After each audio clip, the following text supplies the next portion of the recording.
వైసీపీలో చేరిన పోతిన మహేష్, కండువా కప్పిన జగన్. ఇటీవలే జనసేనకు రాజీనామా చేసి పోతిన మహేష్ ఈ ఉదయం వైసీపీలో చేరారు. గుంటూరు పర్యటనలో ఉన్న జగన్ సమక్షంలో వైసీపీలో చేరారు. ఎన్నికల దగ్గర పడుతున్న కొద్దీ వివిధ పార్టీల నేతలు అటువారు ఇటు వెళ్తున్నారు. టికెట్ రాలేదని ఒకరు, ప్రాధాన్యత ఇవ్వలేదని మరికొందరు కండువాలు మార్చేస్తున్నారు. ఇన్నాళ్ళు పడ్డ కష్టానికి శ్రమ దక్కలేదని, అప్పటి వరకు పనిచేసిన పార్టీకి శాపనార్థాలు పెట్టి మారి వేరే పార్టీలోకి జంప్ చేస్తున్నారు. ఈ కోవలోని వ్యక్తి పోతిన మహేష్. జనసేన తరఫున ఎప్పటి నుంచో పనిచేస్తున్న పోతిన మహేష్ విజయవాడ పశ్చిమ టికెట్ను ఆశించారు. అక్కడ టికెట్ వస్తుందని గ్రౌండ్ వర్క్ చేసుకున్నారు.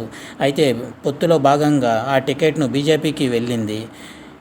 ప్రస్తుతం అక్కడ బీజేపీ మాజీ ఎంపీ సుజనా చౌదరి కూటమి తరఫున పోటీ చేస్తున్నారు. విజయవాడ పశ్చిమ టికెట్ తనను కాదని బీజేపీకి ఇవ్వడంపై పోతిన మహేష్ ఫైర్ అయ్యారు. తను ఇలాంటి బీసీ నేతలకు అన్యాయం చేస్తున్నారని మండిపడ్డారు. పార్టీ నేత పవన్ కళ్యాణ్పై తీవ్ర విమర్శలు చేస్తూ సోమవారం జనసేనకు రాజీనామా చేశారు. ఇది వ్యూవర్స్.